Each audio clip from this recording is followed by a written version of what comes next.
In the silence of the dead city of Pripyat, a group of friends, Sashka, Sanyok, Stasik, and Lyokha, decide to venture into the very heart of the zone. Their footsteps echo through the empty houses, but soon they realize that true solitude does not exist here. The walls remember, the streets breathe, and the shadows keep watching. Along the way, they encounter figures from the past, people whose names are forever tied to the history of Chernobyl. With every step, they are drawn deeper into a place where the line between life and memory fades, and the city's gaze becomes unbearably real. The Preface. On April 25, 1986, at 2 p.m. Moscow time, Nikolai Fomin, the chief engineer at the Chernobyl nuclear power plant, gave the green light to Nikolai Tregub, the shift supervisor, to shut down the reactor's emergency cooling system. They locked it up tight and turned off the power to the water valve. So nobody could open it manually and save the reactor when things got critical. That was a really stupid move. And that's how it all started. It was the first step into a whole lot of trouble. In the next 11.5 hours, there were going to be a lot more steps into the nuclear abyss. This isn't to say that Nikolai didn't know what he was doing at all. He was a smart engineer and a competent leader. But did he really understand the difference between a nuclear plant and the state-run regional power plant he worked at in Zaporizhia? He was terrified of the water hitting the reactor, but he wasn't scared of a nuclear blast at all. How did someone who knew nothing about nuclear reactors end up in that position?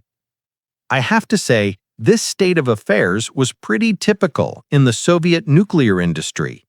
Back in the days of stagnation, the nuclear plants were taken out of the control of the Ministry of Heavy Industry and put under the Ministry of Energy.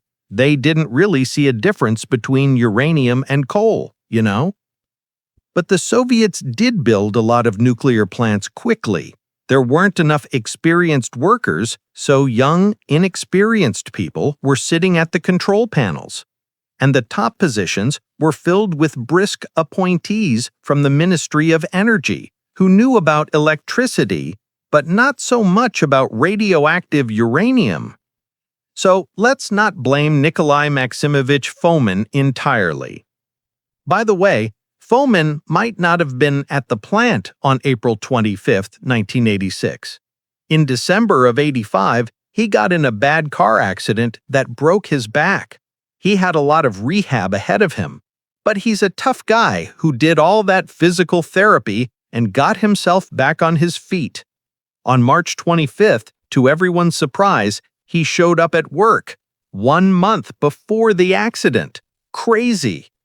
He was the one who agreed to run the experiment with the turbine rotor, the one who approved shutting down the emergency system during the test. There were going to be long May holidays and big bonuses, and he was looking forward to some R&R. But the bosses at other nuclear plants refused to do the experiment for some reason. The human factor in Chernobyl is definitely a big deal. But the crazy engineering at the Dolezhal and Kurchatov institutes with their RBMK reactor was a product of its time too. By the 80s, it was so outdated and didn't really meet nuclear safety standards. Anyway, those design flaws with the control rods, which the operators didn't fully understand, might have played a part in the worst nuclear disaster on Earth. For years, Chernobyl was ticking down the clock to stop on April 26, 1986. Nuclear nightmares. The experiment went awry almost immediately. At first, everything seemed like it was going according to plan, but then things started to go wrong. After turning off the emergency safety systems, the senior reactor operator, Nikolai Trigub, started to reduce the power level. As per the regulations, they lowered the reactor's output by half to 1,500 megawatts of thermal power. In the 7-meter-long reactor core, there were more than 1,700 fuel rods, and out of the 211 absorber rods, more than 30 were already in place. This is normal according to the rules. The operator's hand was ready to push the maximum emergency button when suddenly the experiment was interrupted by a call from the dispatcher in Kyivnergo. There was a shortage of electricity in the country, so the experiment had to be paused. The dispatcher's orders are law for all power plants, so the reactor was kept running for 9 extra hours. The shift was tense and anxious after the delay, and the operator was worried about what could go wrong next. And the 4th unit kept running at half power with the emergency cooling system for the reactor turned off, a major breach of the rules. It wasn't until 2310 that they started to reduce power again to the required 700 megawatts for the experimental plan. Then, exactly at midnight on the 26th of April, Trigub handed control over to the new shift, led by Alexander Fedorovich Akimov. Leonid Toptanov, a young psychiatrist aged 26, sat at the control console. They weren't prepared for the experiment, so they hastily studied the program. Despite his age, Toptanov is a smart and well-read student who recently graduated with honors from the institute.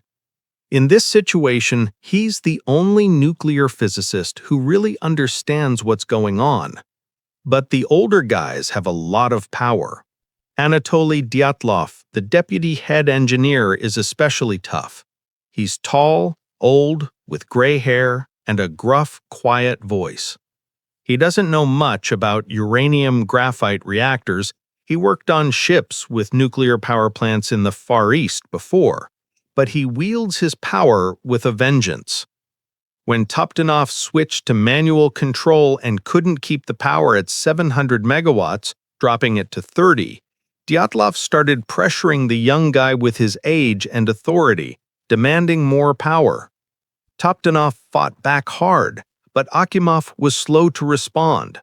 The argument dragged on, and the reactor was quickly getting poisoned by the products of nuclear decay, isotopes of xenon and iodine. It wasn't fatal yet. The core hadn't melted, there wasn't any explosive hydrogen building up in the wounded nuclear beast's body. It was time to shut down the reactor, insert more absorbent rods, and let the atomic monster sleep for a day. It would disarm itself, and the big disaster would pass the world by. The city of Pripyat would live and thrive. The 5th and 6th power plants were about to be finished at the station. There was still time to stop the Chernobyl disaster from happening. But no, young Toptanov listened to old Dyatlov. SYURA's fingers flew over the console, and the rods went up. By 1 a.m. in the morning on April 26th, the reactor was running at 200 megawatts thermal capacity. And it didn't get any better. The reactor was poisoned, and there was no turning back.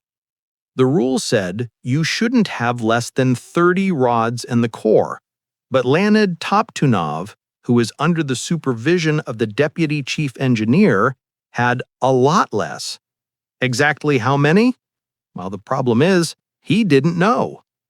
A minute and a half before the incident, the computer at the Skala power plant printed out a report saying the reactivity reserve was 18 rods, but the computer takes a few minutes to process things, so another number would pop up in the USSR's report to the International Atomic Energy Agency, 6 to 8 rods. Who knows where that came from? There's another weird thing. Before the accident, another number showed up in the nuclear plant's regulations. the reactivity reserve at 16. And the designer of the reactor had originally wanted 30. Someone in the Ministry of Energy must have changed the rules without telling the designer. Apparently, at other Soviet nuclear plants, RBMK reactors were pushed into critical states by insignificant forces, and a disaster could have happened anywhere. But let's go back to that nuclear night. It was 1:22:30, and Toptonov was reading the printout from the rock. He realized that there were 18 absorbent rods in the reactor, which was confirmed by the guy who was dying in the 6th Moscow clinic. Also, Alexander Akimov confirmed it. So from their perspective, nothing was critical. And then they started the experiment to run the turbine rotor. After another 34 seconds, the water started boiling in the superheated reactor's channels. The power was slowly increasing. Toptonov noticed that and told Akimov. They both realized the reactor was speeding up. They knew they had to shut it down. So at 1:23:40, Akimov hit the red emergency button AZ5 to stop the reactor. The maximum protection level was 5, and that was a nightmare for us. We had to lower all 211 of the rods with servos driving them. But we still didn't make it. The fuel was melting, and melting the zirconium shells of the fuel rods. Superheated water vapor was interacting with zirconium and creating free hydrogen. The backlight on the Celsin indicators flashed brightly, showing the position of the absorbent rods. The arrows were slowly creeping to the right, and they stopped at 2.5 centimeters. They should have been at 7. From a layperson's perspective, plunging the rods 2.5 centimeters into the core is better than nothing, but the designers of the reactor did their best. The working length of a rod is 5 centimeters, and this part is made of boron carbide, which suppresses the chain reaction. Above and below that part are hollow, meter-long sections, and at the very end is a graphite tip. Its job is not to stop the chain reaction, but to push water out of the technological channels. It did its job. And water is a great neutron moderator, even better than graphite. So if the rods aren't fully submerged, the chain reaction doesn't stop, it actually speeds up because of all those instant neutrons. The reactor power goes up like crazy, by like several orders of magnitude, like a slow nuclear explosion without any initial damage factors. That leads to the destruction of the cooling systems, the release of radioactive steam, and the explosion of the containment structure, which is like a huge, heavy metal box that protects the reactor. It lifts the whole thing into the air and releases tons of radioactive stuff, uranium, graphite, and volatile isotopes into the atmosphere, with radiation levels of 15 to 20,000 X-rays per hour. It only took about 20 seconds for all these processes to happen. Exactly 1 hour and 24 minutes later, the nuclear beast was no more. All that was left was a big concrete frame full of the remains of the reactor and a few tons of fuel and burnt graphite at the bottom. Not much, only about 10% of the original amount. The rest will be blown out of the reactor.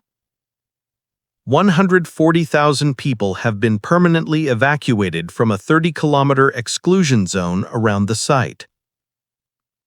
Toptunov and Akimov, the two main people responsible for the accident, won't find out about any of this. They'll be in terrible pain, having absorbed over 600 times the normal dose of radiation, and turn into dried, charred sticks. They'll die in May 1986. Anatoly Datlov, the third person involved, will live for another 9 years after absorbing 400 times more than normal. He'll survive because of his involvement with Sakharov, but he'll eventually die from radiation sickness.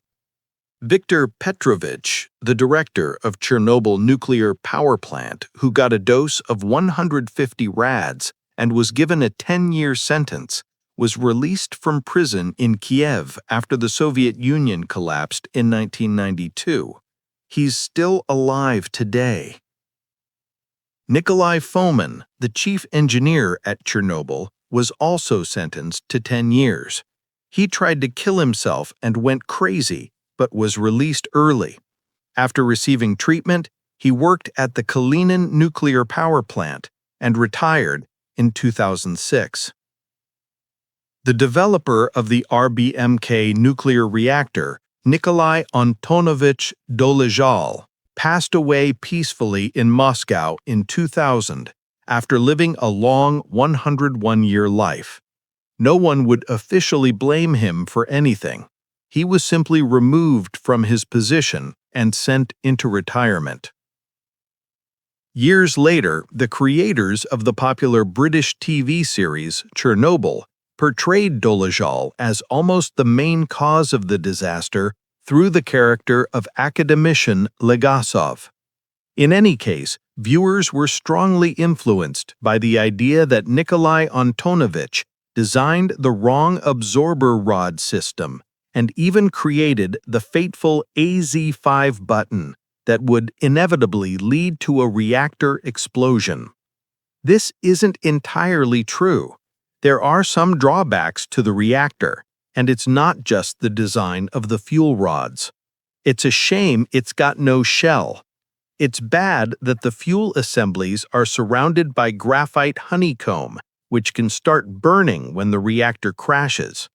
It's also a problem that, like I mentioned before, the graphite tips at the end of the rods that go into the core cause too much reactivity, equal to 0.5 beta. This causes the reactor to accelerate with instant neutrons. But before they pressed that infamous button, the experiment participants had a bunch of major rules violations and program mistakes. Let me just run through them real quick. They turned off the emergency cooling system. They ended up in the iodine hole because they switched to manual control mode. They tried to get out of the hole with way too few rods in the core. They activated all 8 main pumps, which caused way too much water flow through the reactor, and after they started the turbine, the voltage at the pumps dropped really fast. There wasn't enough water in the reactor, so it started boiling and there was a lot of steam and the core temperature skyrocketed. Those last 2 things by themselves would have caused a massive increase in reactivity by 4 betas. The reactor was already going critical without any more control rods. The pumps were shaking, and you could hear deafening steam popping from the engine room, and the pressure was so high it was deforming the process channels. The vapor zirconium thing starts with the gas like boom, and then you press the AZ5 button. To tell you the truth, if I hadn't pressed it, the whole thing would have gone boom a few seconds later. Pressing that red emergency button just sped up the process and made it more of an avalanche. You can argue all you want about what would have happened if they hadn't put in those extra rods to absorb the reaction. The pipes were already messed up, so there was no way to stop it. It was all just a matter of time before it accelerated, the core melted, a hydrogen bubble formed and exploded, and all that radioactive stuff got released into the air. Anyway, who cares if you press the button or not? It's all the same. I don't really think the reactor designer should take the brunt of the blame here. It's kind of like forgetting to turn off the iron and then blaming the manufacturer when there's a fire, because the thermostat didn't work properly. But a reactor isn't like an iron. There's usually an experienced, trained operator sitting at the control panel, not some uneducated user. And even with that, humans make mistakes. Before 1986, we had 12 pretty big accidents at nuclear plants in the West. Not on the scale of Chernobyl, but still. We had around 20 of those before Chernobyl actually happened. The Beloyarsk nuclear plant was especially notable, where they let the core melt multiple times. And in most cases, it was just haste, a lack of understanding of how the reactor worked, and mistakes by the staff. Human error. All right, so do we really need a planetary-sized disaster for nuclear power plants to have those types of safety features that stop the reactor from overheating if an operator makes a mistake? I don't know, but I do know one thing. If the supply of water to the best, most reliable reactor suddenly stops, there's going to be trouble, even with the chain reaction completely shut down by the automatic emergency system, because the fission fragments from uranium nuclei are going to heat up and melt the core, just like what happened at Fukushima, in the most sophisticated reactor on the planet. We can't do without nuclear power. There's no other source of fuel to meet the ever-growing needs of the world, and there are more and more nuclear plants popping up. Where are we going, humanity? Chapter 1. I'm not in the mood to get up bright and early on a beautiful Pulaski Saturday morning. I also want to spend an hour or two gaming, just to lose myself in the dreamy world of youthful fantasies that are so typical of being young.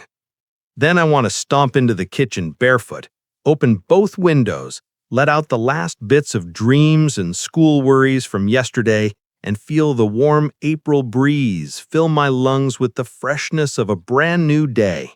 That would be so nice.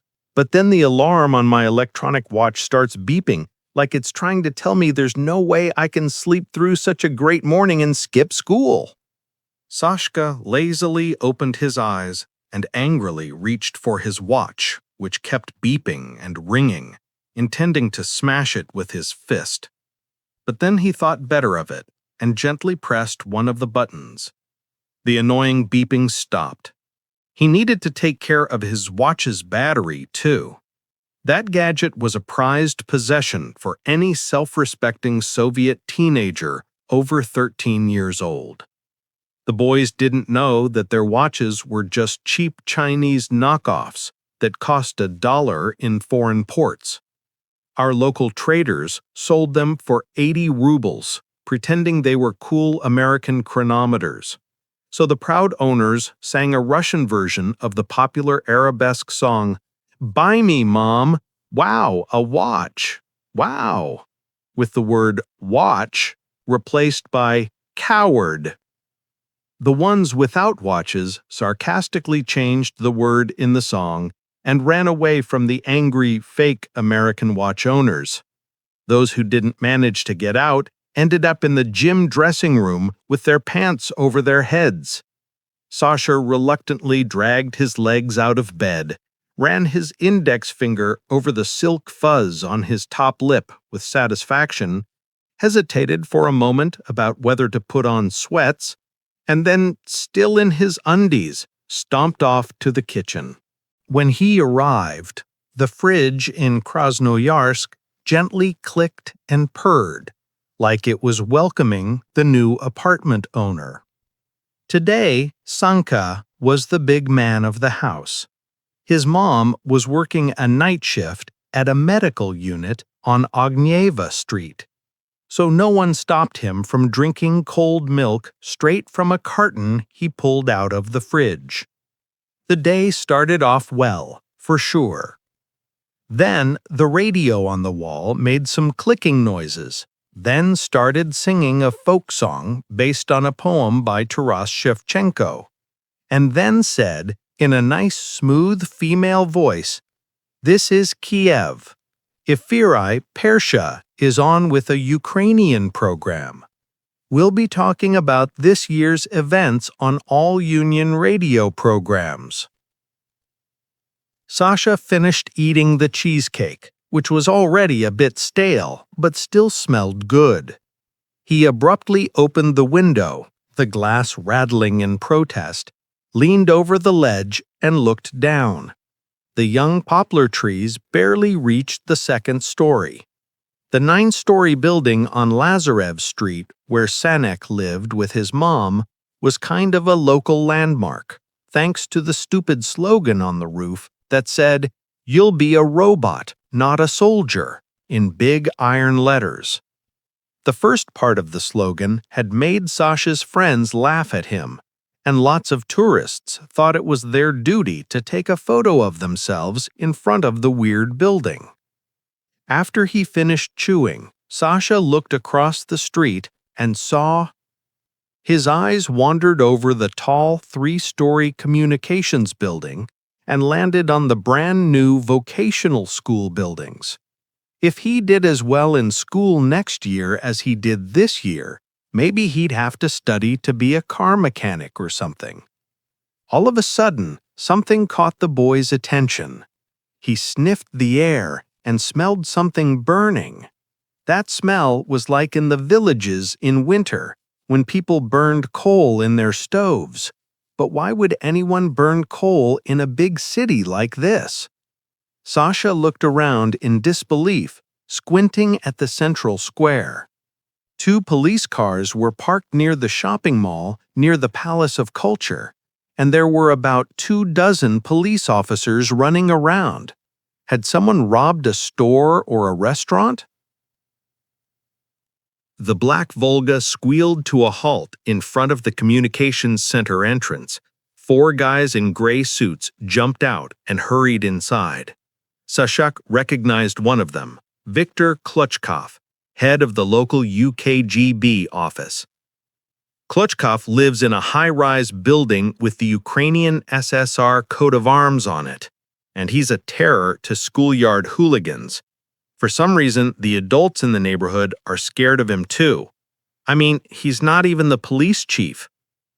Sasha watched out the window for an hour or so. There was some crazy commotion going on at the communications center building. 2 water trucks and a fire truck drove to Central Square. What on earth is happening? The smell of burning seemed to have gone away. For some reason, his mood lifted. He felt a buzz in his head like after having a beer, which he had tried last week with some friends from vocational school in a quiet corner of the yard. Then his mom gave him a belt from his old jeans after he got home. Reluctantly, Sanya got off the windowsill and went to get dressed. His mom had carefully ironed his brown school pants and a blue cotton shirt, as well as his silk scarlet tie. Sanka would soon be wearing this essential part of Soviet childhood. Next year, he would become a full-fledged Komsomol member. Sasha tied his tie with a smooth, practiced movement, like he'd done it a million times before. He smoothed his copper curls down with some expensive cologne that the neighbor at his desk clearly loved. I tried to brush my own hair, but my thick mane kept getting caught up in the brush, hinting that it was time for a haircut.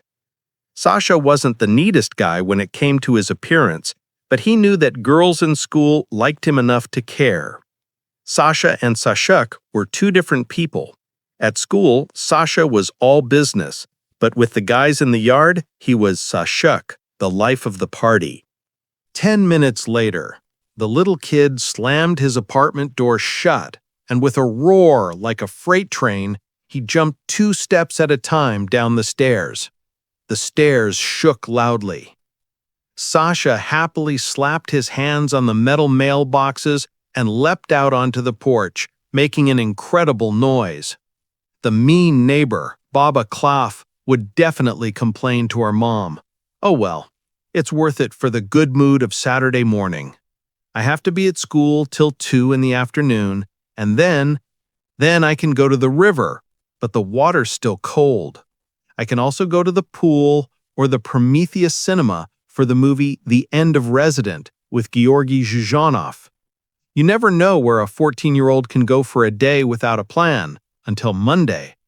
And then another month of algebra and Russian exams for 7th graders, and a summer that's 92 days deep and green will definitely get me a chocolate brown tan, some new kicks, a Mayak cassette player with speakers that my mom promised me for my birthday, and a million adventures.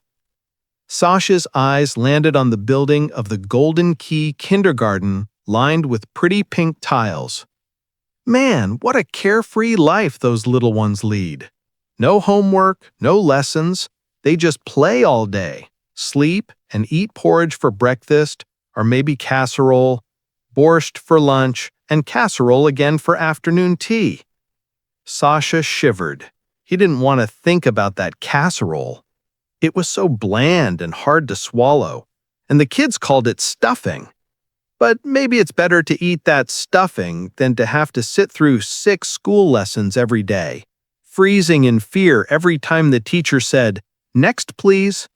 The pause after "next, please" seemed like forever. Man, he wished he had a time machine. He'd go back in time and see which lessons he could skip.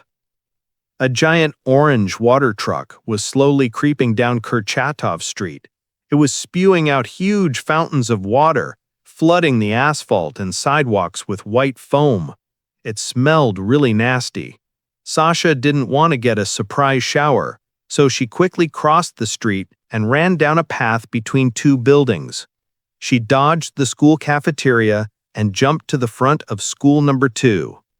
There was a tall blonde guy sitting on the curb of the blue fountain, smoking a cigarette. Sasha's eyes opened wide. Wow, that's rude.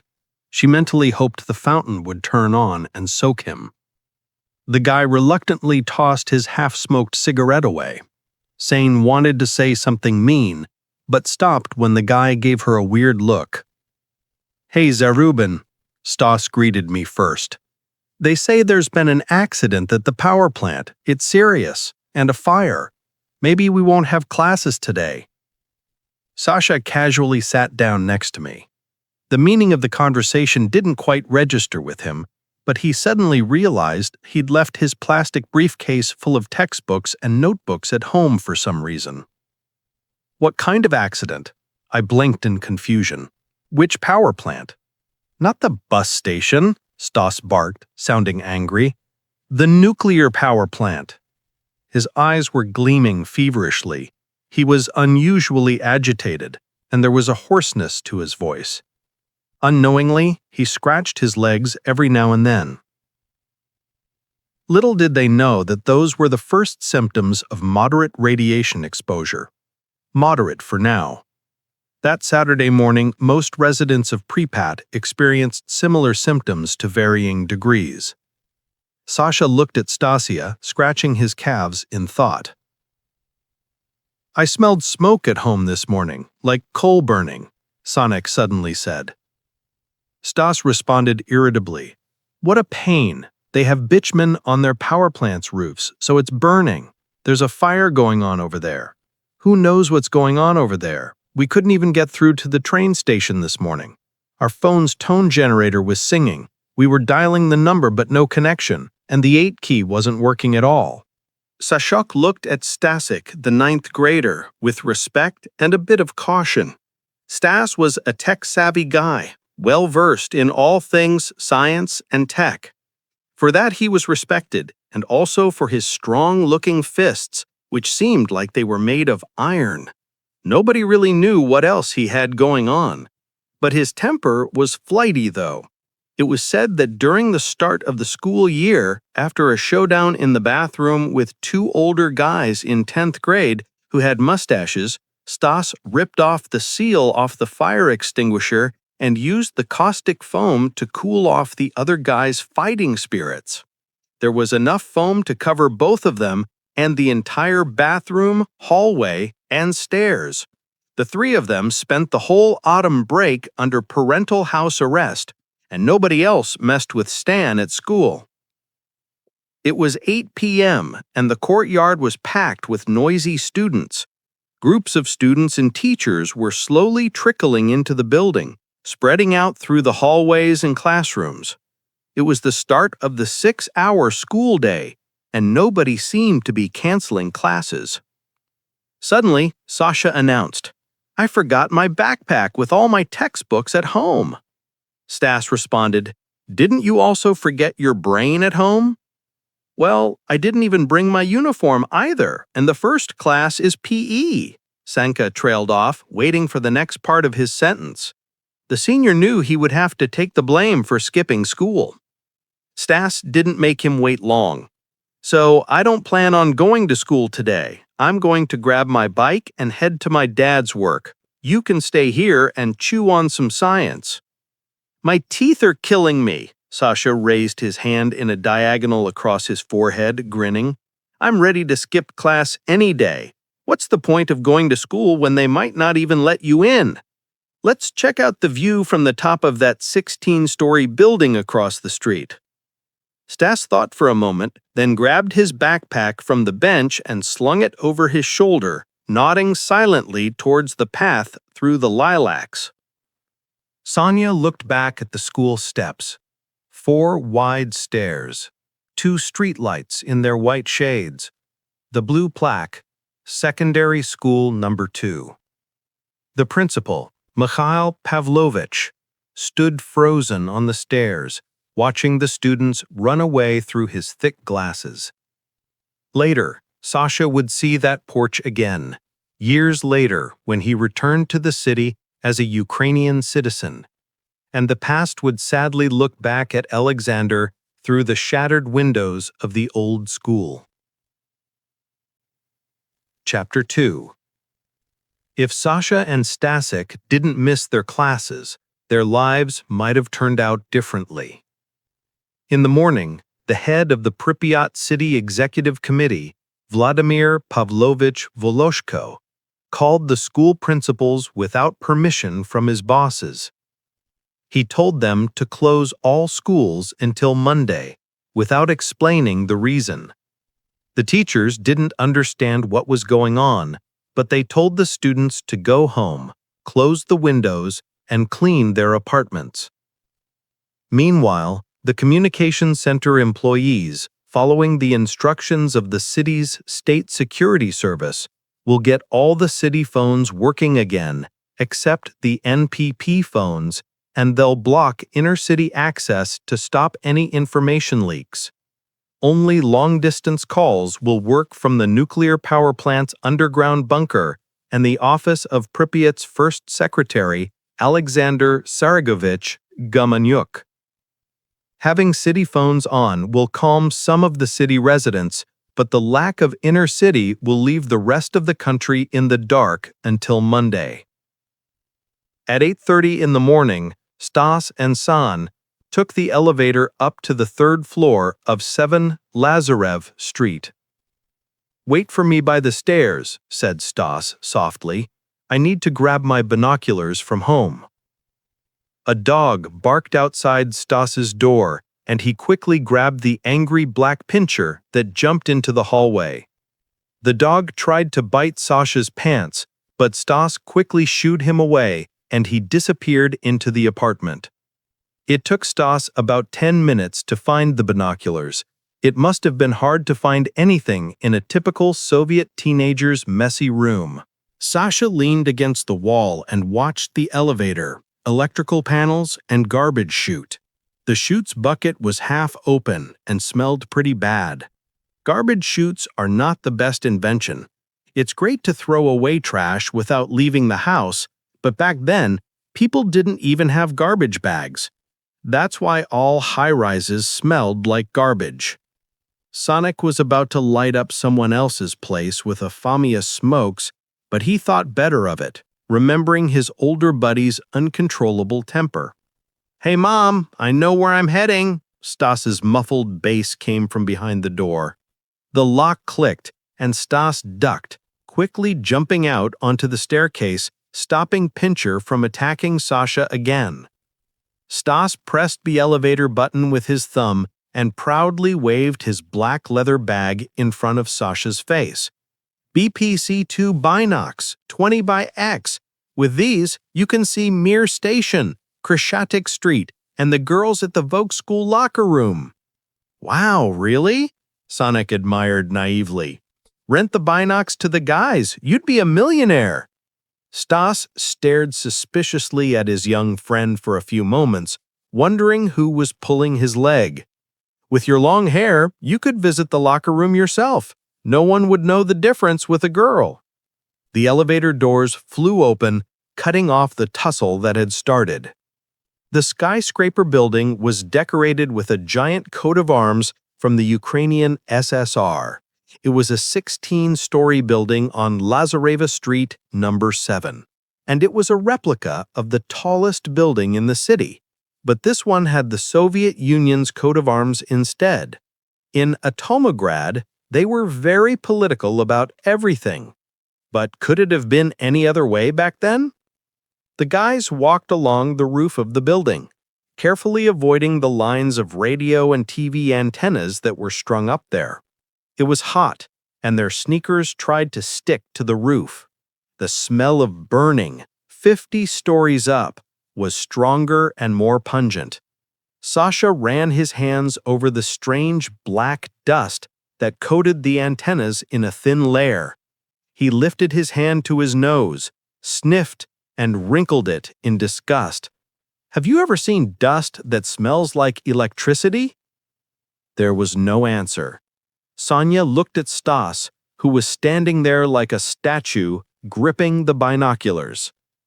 Suddenly, Sash stopped and stared at the huge, snow-white nuclear power plant complex in the distance.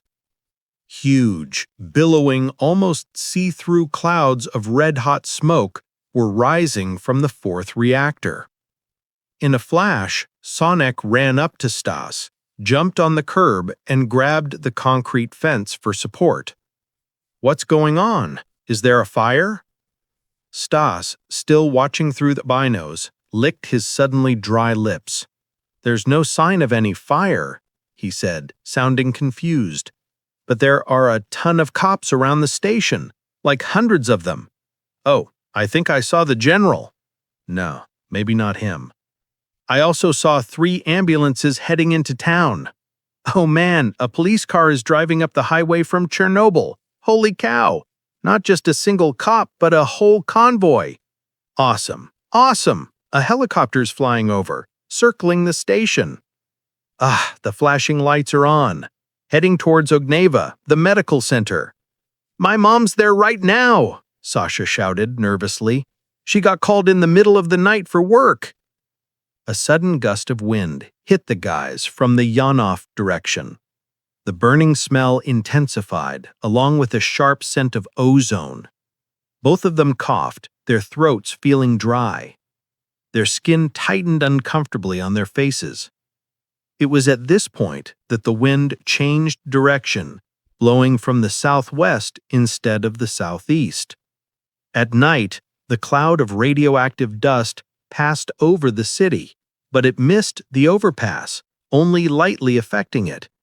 Most of the radioactive particles went over the forest and Yanov station, depositing heavy amounts of radioactivity on the ground with activity levels up to 10,000 X-rays per hour. Now, Pripyat's peaceful existence has changed. The radioactivity in the air is starting to rise rapidly. By lunchtime, the background radiation levels in the city streets will be 1 X-ray per hour, and there will be even more on trees and rooftops. The boys didn't realize what was happening. They grabbed binoculars and ran around the rooftops, but the radioactive particles continued to land on their hair and clothes. "Hey guys, you tired of life yet?"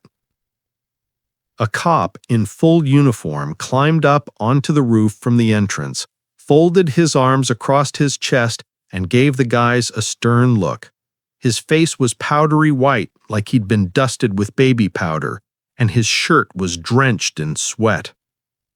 Nowhere to run, Sasha ducked behind tall Stas, who put his binoculars away in his bag and zipped it up, then looked fearlessly at the power rep, booming out in a respectable, grown-up voice, "What's up, officer?" The cop looked at the young guy without a hint of a smile. "Go home, guys. Close all the windows in your house. Change your clothes. Wash up with soap and water." He coughed a long time, swiped the sweat off his forehead with his hand, and somehow gave the guys a pleading look. "Get out of here, guys. I'm not in the mood for you right now."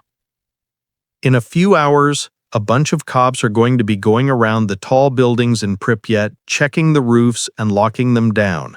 That way they'll save the lives of a lot of curious kids. Yesterday morning, the Deputy Minister of Internal Affairs of the Ukrainian Soviet Socialist Republic, Major General Gennady Burdov, is going to arrive in Pripyat from Kyiv. This old guy is going to walk around the destroyed fourth power plant and just know what's going on.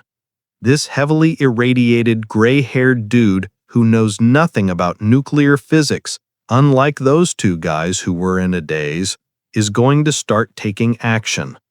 Without wasting any time on convincing the high-ups, Burdov is going to get all the cars in Kyiv started. As a result, by the afternoon of April 26th, 1,100 buses are lined up on the road between Chernobyl and Pripyat, ready to evacuate people. It's not Burdov's fault.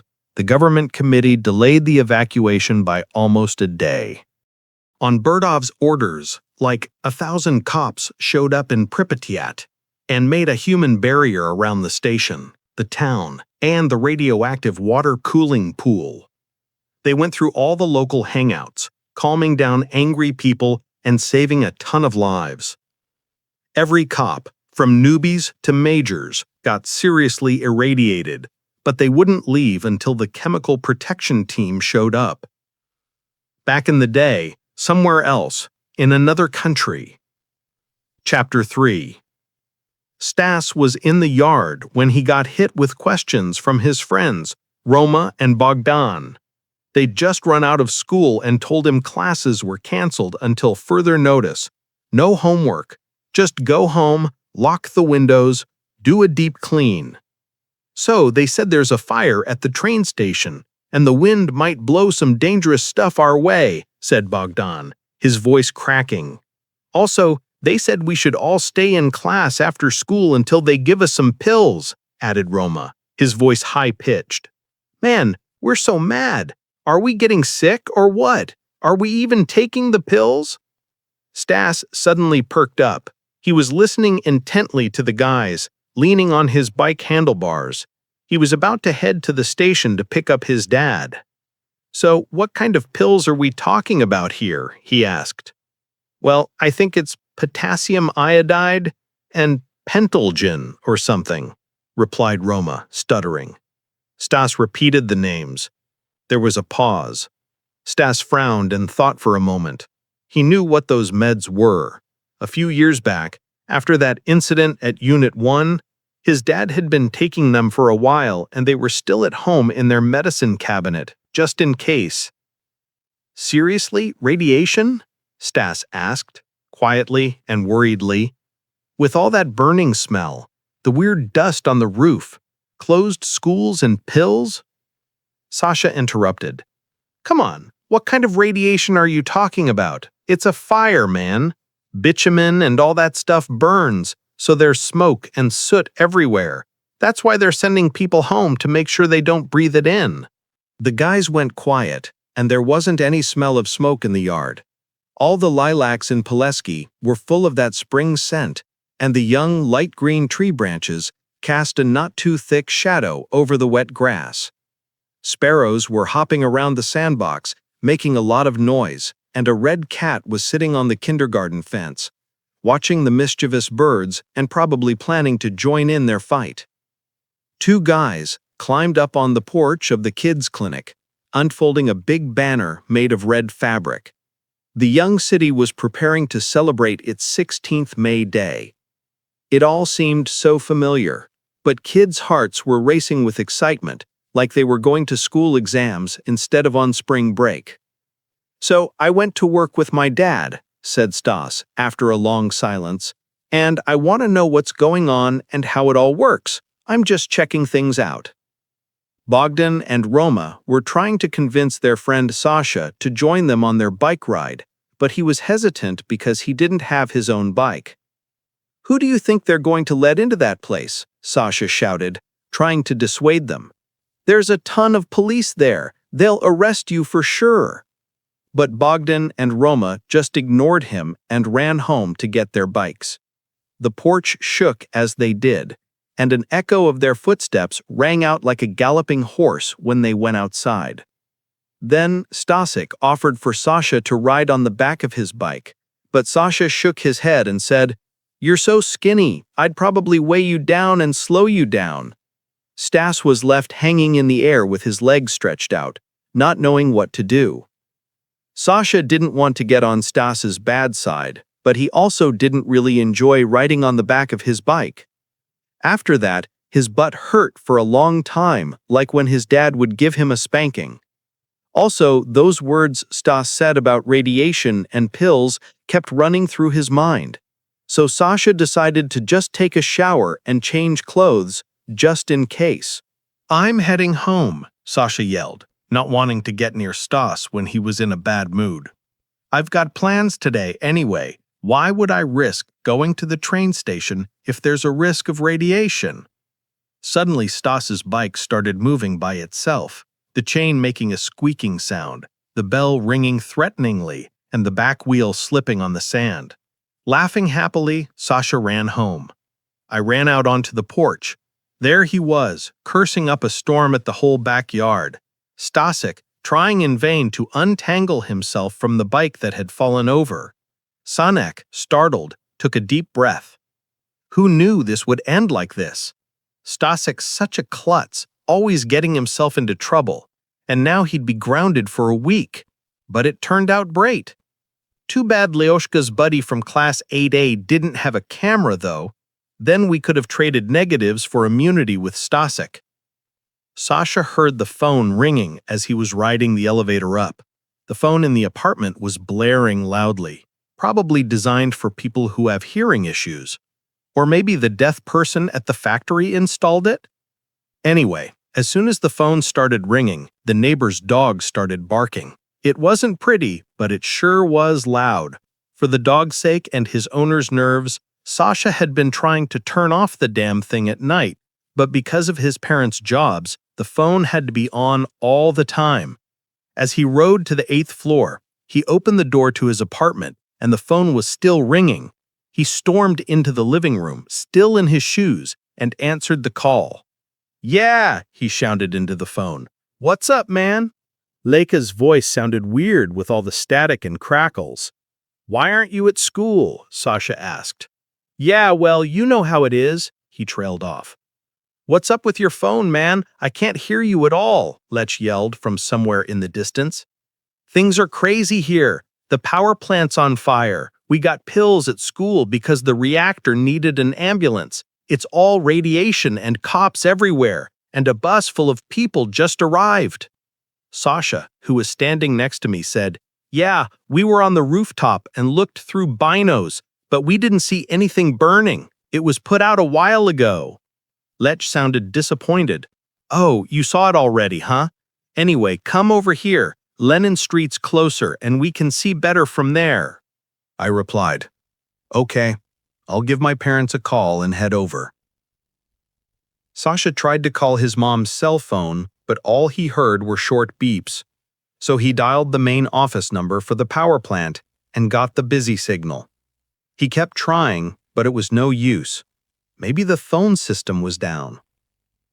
He remembered the chaos at the communications center that morning and looked up the school principal's number in the phone book. After a few rings, Mikhail Pavlovich picked up. "This is the second school. How may I help you?" Sasha said. He hung up and looked at his dirty, stained hands. He unlaced his shoes and went to the bathroom feeling tired.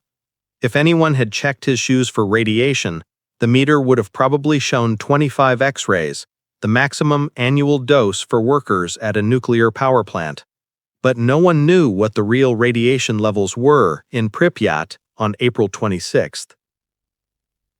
At night, Nikolai, a radiation safety guy at the nuclear plant, would stupidly run around the destroyed Unit 4 building with a radiometer that couldn't measure anything above 1,000 microretons per second.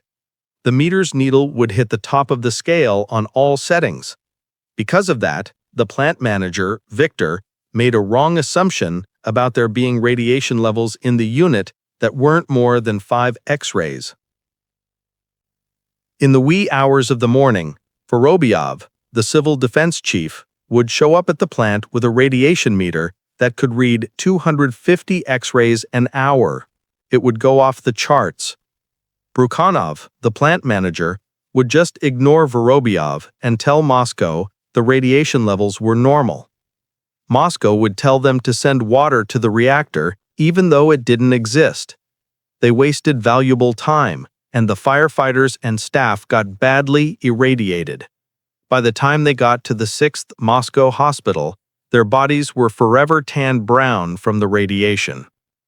On April 26th at noon, a group of Moscow experts, led by the Minister of Energy, Anatoly Myarets of the USSR, rushed to the power plant without knowing the deadly danger. The minister, cursing like a sailor, ran around the nuclear reactor, hysterically kicking the black chunks of graphite that had been ejected from it with his boots, losing his sense of reality. Myarets demanded that the damaged block be repaired quickly, but Boris Prushinsky, the chief engineer of Soyuz Atomenergo and more knowledgeable about nuclear energy, knew that the reactor was destroyed when he flew away in a helicopter. The radiometer needle had gone off the scale over the reactor and showed 1,000 times the normal reading, leaving a lasting impression on the minister. Instantly, Myarets called Soviet Premier Nikolai Ryzhkov from the station's underground bunker to ask for more help after going silent. A big government team, led by Boris Sherbina, who was the deputy chairman of the USSR Council of Ministers, will arrive at Pripyat around 9 p.m. With their arrival, the chaos at the station will stop and some serious action will begin. Military dosimetrists, people who measure radiation levels, will use army dosimeters, radiation meters, to find out the exact background radiation level at Unit 4. It could be anywhere from a few dozen X-rays an hour on the control room panel to 10,000 right next to the block. A radiometer service will start working in Pripyat too. The radiation readings will shock the medical experts from the government team. The air outside is up to 1 X-ray an hour and the soil up to 50. Sherbina will call Moscow to ask for permission to evacuate Pripyat. On this night in Moscow, all the lights in the windows of the old Central Committee building on Old Square will be on. The Secretary General, who hasn't fully realized the gravity of the situation, is giving the go-ahead to evacuate the Ukrainian nuclear city in its entirety.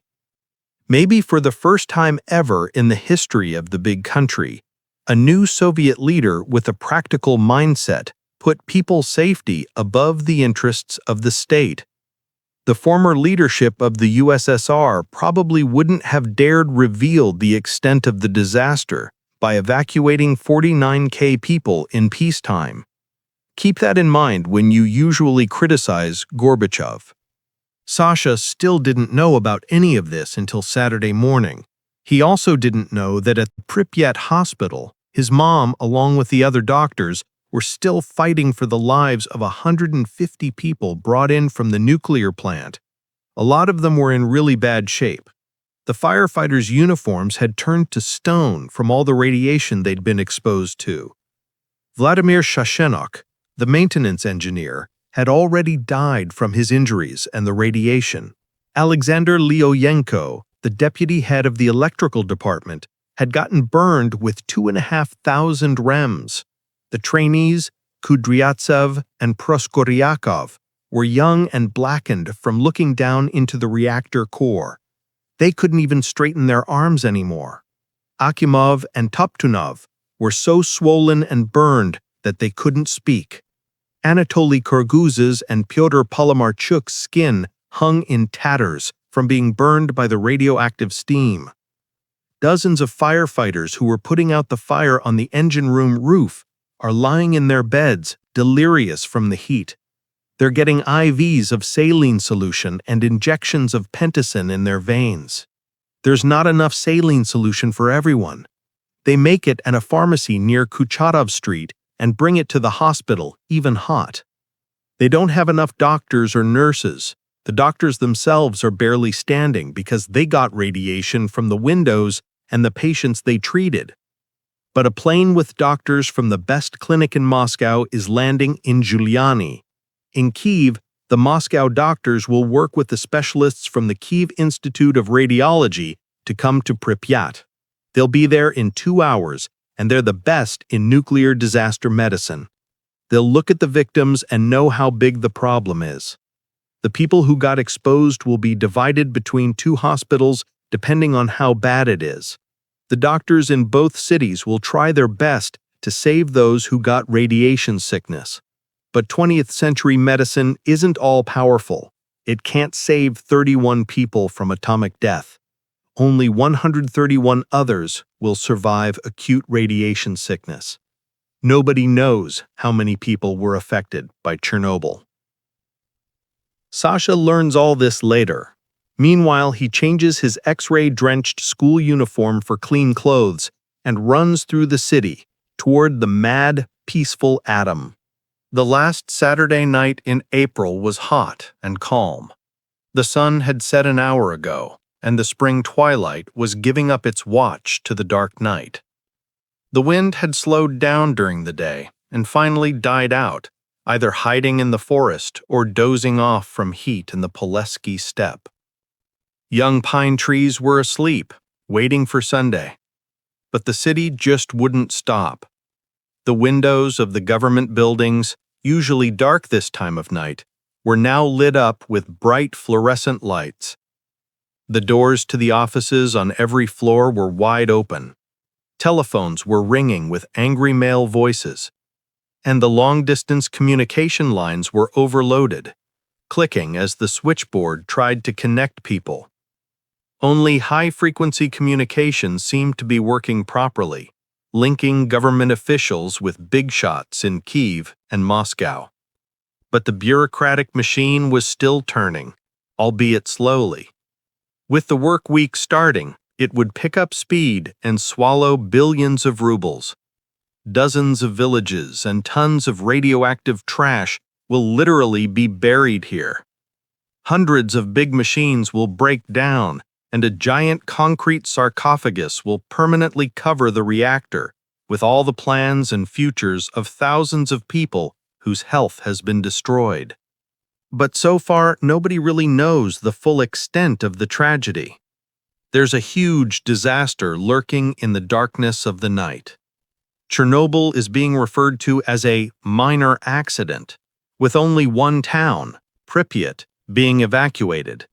And that doomed city isn't sleeping, helplessly revealing streets, squares, yards, houses, and the curly heads of 2 kids frozen on the rooftop of a 9-story building on Lenin Avenue 4.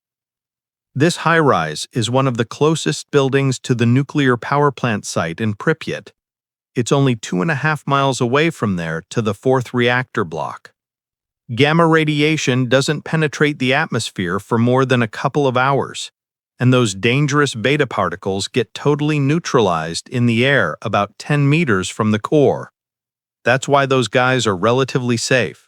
But that volatile radioactive iodine-131 isotope, mixed with reactor graphite dust, settles on those careless guys' clothes and hair. Millions of radioactive decays have already built up on Sasha's blonde head and Leshka's dark hair. Soon, their hair will start turning gray and falling out. God help them with their hair, it'll grow back by autumn. The worst part is, the stupid thyroid can't tell the difference between useful iodine-127 and that radioactive 131. And when that 131 accumulates in the thyroid tissue, it'll irradiate your body with beta particles for 8 long days. And potassium iodide tablets, which are given to kids, won't do any good because you have to take them before an accident, not after. Those guys were up on the roof for hours. During the day, adults from the skyscraper came up too. From a layperson's perspective, there didn't seem to be anything wrong at the site. The hot air kept rising in a haze above the reactor. Just smoke. Smoke. And the adults went down feeling reassured. The boys, tired as they were about to head down too. But by sunset, the graphite caught fire in the overheating reactor. And as the evening sun, indifferent to human suffering, disappeared behind the horizon, the guys saw huge flames of crimson and beautiful blue reflections on the ventilation pipes. Ionized air was shining in the mouth of the dead nuclear beast, radiated with molten uranium dioxide. The apocalyptic sight of the guys will fascinate and scare them. Not just them. Tomorrow, Valery Legasov, the respected scientist, will look at it from a helicopter. He will freeze in horror. The academician had never seen the glow of a nuclear chain reaction before. No one had ever seen anything like that. At the start of the first period, Sasha Zarubin and Leshka Kuzemko, careful not to bang their sneakers on the stairs, snuck up the night entrance carefully. I was really thirsty. My mouth was full of a sour, coppery taste. Cramps from bouts of nausea were gripping my empty stomach. Invisible X-rays had already been scanned through the kids' bodies, and the jittery excitement of the nerves was replaced with deep fatigue. The boys headed out onto Lenin Ave. Bright streetlights were flooding the boulevard with steady blue-white light, but there were no pedestrians around at that late hour. Cars kept zipping by on either side of the street, black and white Volgas, green minibuses, and blue and yellow Zhigulis police cars. On the right side, a line of colorful passenger buses was stopped. It seemed like it went on forever. It looked like it stretched all the way to Chernobyl and maybe even beyond. You could take an entire city on those buses for a tour or something. A green taxi screeched to a halt next to the boys. A guy in a blue uniform jumped out of the window. "Air Force Major General Antoshkin," he introduced himself jokingly, giving a salute.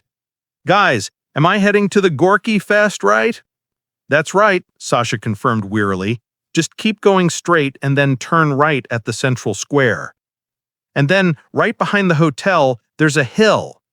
So, General, what's the deal here?" "Hiroshima happened here, buddy," a black mustached driver in a shiny green uniform barked, angrily slamming his fist on the wheel. Rafik let out a resentful beep. The general hushed him. "Don't talk so much." The driver didn't even blink. He checked his pockets, sniffed angrily. "Do you have any matches or lights?" Lek just frowned and shook his head. He didn't appreciate the Starly's rudeness. Sasha paused for a second, then reluctantly handed the driver the Gomeldrev box of matches. "I can light a cigarette with the reactor," Mustache said sarcastically. "If there are matches, there's tobacco." With a sigh, Sanyok took an unopened pack of Afghan cigarettes out of his jeans pocket. "Wow, the African elephant!" the driver exclaimed. Quickly, he ripped off the wrapper, struck a match, and inhaled a giant lungful of smoke like a vacuum cleaner. He thought about it, then stuck the pack in his shirt pocket. "In the name of chemical warfare, the imported toxin is confiscated," Starly said cheekily. "Matches, too, by the way." He leaned out of the taxi and looked carefully at Sanyok's confused face. "Where did you get all that tan, dude?" The general, losing his patience, yelled at the driver to hurry up. The taxi took off quickly, leaving a cloud of smelly Soviet A-76 gasoline behind. Sanyok angrily spat and pointed his stick at the car as it drove away. Lek burst out laughing but then doubled over in uncontrollable vomiting. Sasha looked away, feeling sick too. "We breathed in a lot of garbage on the roof," said Lek guiltily from behind him. "I'm heading home." They gave each other a limp handshake and agreed to catch up in the morning. Lek is just a walk away. You know, just turn off the main road, walk past the police station, and the Golden Cockerel Daycare, and there's his house. Sanyok, on the other hand, has to trudge for like a whole kilometer to get to the 3rd district. In the mornings, I could run the whole avenue in 5 minutes. But my legs are so heavy and tired. My throat's sore and I'm so thirsty, I could drink a soda right now. By the way, that's a good idea. Those carbonated water machines that were closed since winter are back in business at the corner of Lenin and Kurchatov streets. Sasha trudged wearily to Central Square and was surprised to see 2 big helicopters parked in front of the Palace of Culture, and the big windows of the Palazzi Hotel were all lit up. In the distance, a greenish-gray bus was noisily spitting out fumes near the administration building. An old friend of mine, General Antishkin, was walking around between the helicopters. He was carrying a big device with a long antenna on his left shoulder, but Sasha didn't realize right away that it was a radio phone. "The pilots won't be loading sand," Sashka heard the general's angry voice. "I have my own orders, and so do they. Don't try to find bags to transport. Who are you calling a hunchback? Who cares about your bredge? I'll check it out with binoculars from the cop in the morning." The machine choked on 3 coins, made a scary death rattle, and loudly filled a glass with fizzy yellow soda, totally drowning out the general's loud voice. Sanya drank the cold water quickly. The carbon dioxide bubbles stung his tongue pleasantly, and the coppery taste in his mouth gradually went away. His nausea also went away.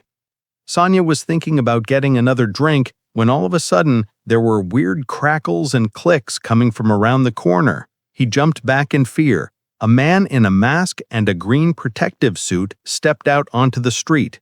He had a long stick in his right hand that he slowly moved around on the ground without taking his eyes off of the device with an arrow on it. Ignoring Sanya, probably not even seeing him, the man walked onto the road. "Mud everywhere," the dosimetrist mumbled.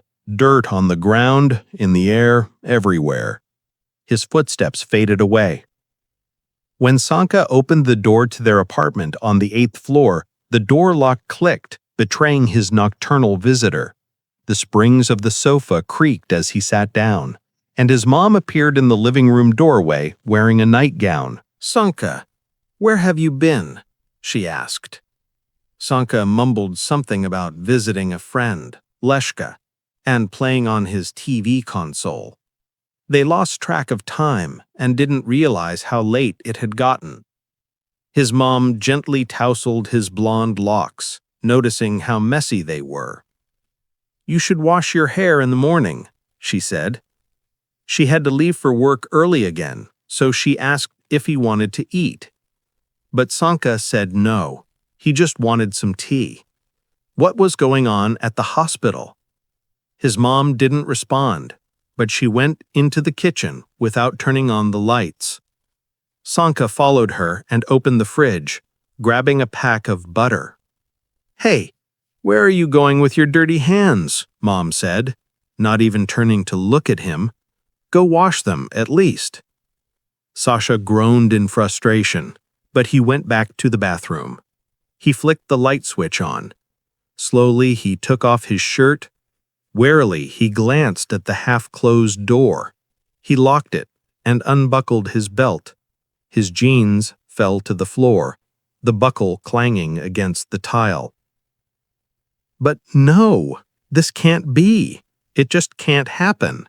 Tan doesn't come through clothes, especially not through tight jeans, and her legs were all red from ankles to thighs.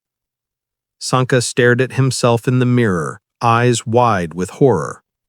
5 hours earlier, a police car with yellow and blue lights flashing turned onto Druzhby Narodov Street and stopped abruptly at the main entrance to the medical unit.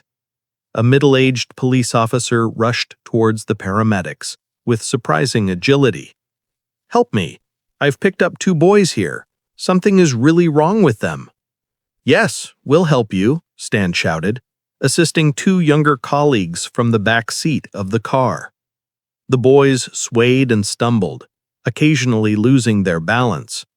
They had been on the overpass for several hours. Then they rode bicycles through a concrete forest to the police station, somehow slipping through police cordons on the bypass road to the cooling pond, and, hiding behind trees, approached the damaged building at a distance of several hundred meters. The patrolman almost mistook the boys for drunkards, but as he approached, the traffic policeman was stunned. Their faces were glistening with a nuclear tan, like brown coal in the sun. Chapter 5. Valentin Khrushchev, the foreman of the dosimetry team, looked anxiously at the needle on the portable radiometer. It slowly crawled over the boys' bodies, smelling their thyroid glands for a long time before plunging into their straw-colored hair. He shook his head sadly as he watched the needle float on the scale. "Valentin Tikhonovich, what does it say?" asked an elderly woman in a white coat. Khrushchev silently held the indicator up to her eyes. "And this is all beta, Angelina Konstantinovna," he said softly. "According to the scale, 5 X-rays on the hair, and this is after decontamination. The guy probably got under 200 rems judging by the tan. But that's only on the head."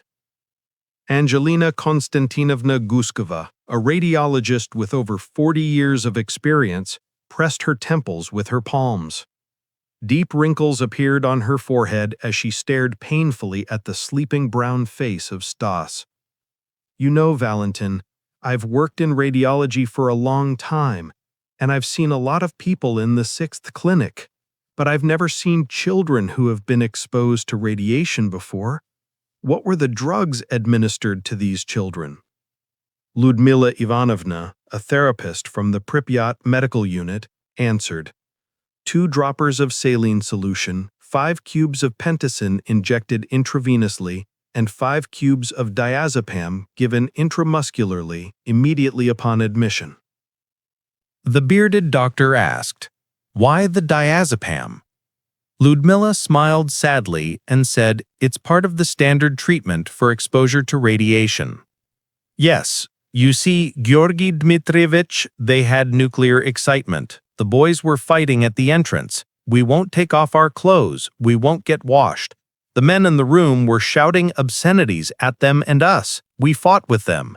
Children are children, so I decided to give them diazepam. They immediately calmed down and fell asleep like kittens." The doctor crossed his arms over his chest thoughtfully. "Can you explain something else to me, colleagues?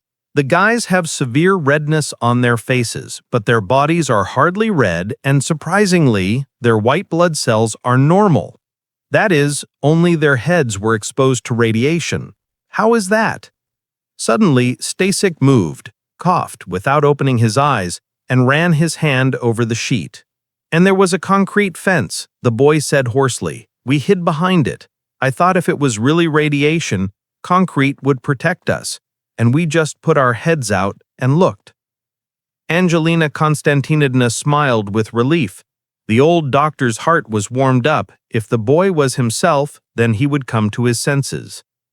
"Well, of course, a foolish head doesn't worry about radiation, but what are you going to do with your thyroid gland, young man?" Hearing a woman's voice, Stas shuddered and opened his eyes wide, immediately breathing a sigh of relief when he saw that the sheet, although it passed below the waterline of the navel, still covered other parts of his body. Stas turned his head. Bogdan and Roma were sleeping peacefully on the adjacent beds. The other beds were empty, and the 4 windows of the room were empty. At night, especially injured firefighters were flown to Moscow, while those who could move independently were taken to Kiev on 3 buses. Guskova deliberately delayed sending the boys. On the way, they would inevitably pick up additional radiation from adults affected by radiation sickness of the 3rd and 4th degrees of severity. The head of the 6th clinic in Moscow didn't want the children to see people blackened by nuclear radiation, suffering from constant vomiting and diarrhea. In books, radiation sickness is often portrayed with a certain romantic halo, but in reality, it's wild and scary. In the early morning, the frightened mothers of the children rushed to the medical unit. They brought clean clothes and sheets. The hospital linen remained radioactive even after repeated washing. Despite the doctor's protests, the mothers burst into the room, shaking their sleeping children in agitation, shouting, cursing, and swearing at everyone in the world. The scene was difficult to watch. Anticipating this, experienced Pripyatskaya tried to calm the children's nerves by putting them into a drugged sleep ahead of time. She then gave herself and the mothers valerian drops. She demanded their consent to be hospitalized in Moscow, reiterating that the boys were not in serious condition, that a full recovery was assured, but that their thyroid glands needed urgent treatment so they would not need to take levothyroxine for the rest of their lives. The mothers did not want to hear about Moscow. They demanded that their children be cured there and then, immediately. Dr. Guskova joined the discussion, offering to take the children and their mothers to the Kiev clinic of the Institute of Radiology. This option was agreed upon by everyone, and the mothers, feeling a little more relaxed, went home to prepare their belongings. Despite Angelina Konstantinovna's desire to personally monitor the children's recovery, she understood that it was best for the children not to see the horrors that would unfold at the Moscow 6th clinic in the coming days, where dozens of overexposed patients would begin to suffer and pass away painfully. Dr. Guskova sat down in a chair next to Stasik's bed and ruffled his thick, radiated locks with her hand. She was no stranger to radiation, as she had been exposed to it in the past. "Listen to me, my friend," she said in a confidential tone. "You are already an adult and can calmly understand and accept things that may frighten younger friends. After the initial shock of radiation, your body has entered a period of temporary well-being, where you may feel good with only a slight wheezing in your vocal cords. However, this will not last forever. Your thyroid gland has been exposed to X-rays, and within a few days you will experience acute radiation sickness, which will be of mild severity. The worst part of the illness will occur during the 3rd week. Although it will be unpleasant, it is not fatal. It is a good thing that the reinforced concrete wall was in the right place and at the right time, as it saved your life. I hope your bone marrow will not be affected. There will certainly be prolonged diarrhea, your skin will peel off and regenerate, and your hair will fall out, but new hair will grow by the fall. We will treat your thyroid gland, and you will be completely healthy by August." "In August?" Stasik yelled in shock. 3 months? "Yes, 3 months, the elderly doctor said, smiling. "Maybe earlier. We don't know how radiation will affect a child's body." "Well, I'm not a child," Stas said, frowning. Dr. Guskova replied delicately, "I meant younger children." Bogdan, who had just woken up, asked, "Are we all going to be sick during the summer?" Romka shouted, "It's Stasik's fault. He's the one who did it." Stas roared, "Right now, I'll kill both of you." He tried to get out of bed, but he was only wearing his tan shirt and nothing else, so he quickly hid under the covers. Bogdan laughed. "Sazir, look at his face!" Roman confirmed, "It turned out great." The boys burst out laughing and started coughing. Stasik felt frozen under the sheets, wanting to sink into the floor. Dr. Guskova cheerfully said, "For some reason, I have a feeling that the recovery will be quick. Let's get going, friends. We need to find a clean car and get the boys to Kiev right away. Stanislav, when you jumped up so suddenly, did you feel dizzy?" Stas muttered, "No," embarrassed. As the doctors left, the sounds of laughter, sheets being torn, and Stas's angry laughter came from the room. Pripyatskaya shook her head. "Children, children." Selidovkin said, "That's why I'm so sure about a positive outcome. Try jumping after IVs and diazepam." "I agree with you," Guskova said with a smile. "Did you see how the adults behaved yesterday? Almost everyone was in a panic. The boys made a mistake and took the situation for granted. It's not radiation sickness that scares them, It's the thought of missing the summer. Ludmila Ivanovna, please try to wash their heads again. If that doesn't work, then cut it off ruthlessly. They don't need extra protection now. Let's go get a haircut, Angelina Konstantinovna, Prilepskaya said, looking thoughtfully through the window at the two boys running down Drushby Narodov Street towards the river station. 2 more candidates for radiation exposure are running. Where are they going anyway? They announced on the radio that everyone should stay home. When will the evacuation begin? Silly Dovkin asked. At 2 p.m. Everyone should be gone by evening. Why are they taking so long? The doctor asked angrily, tugging at his beard in frustration. Everyone's thyroids will be upset. Oh, we're going to have another incident. The foreman of the dosimetry team ran the Rupa sensor along the window ledge. He glanced at the reading and promptly closed the window. The windows must be shut, comrades, Valentin Tikhonovich said angrily. 100 millirems on the windowsill. And clean the floors, clean the wards every hour. Prilepskaya burst out. They wouldn't know it without you. The orderlies are mopping the floors constantly, but it doesn't seem to make a difference. Colleagues, Dr. Guskova said gently. Everyone is tired and stressed, and I understand that. But we have a lot of work to do. We were invited to the Palace of Culture for a meeting with government officials and party activists from the local enterprises. They need detailed instructions on how to communicate with the public during the evacuation.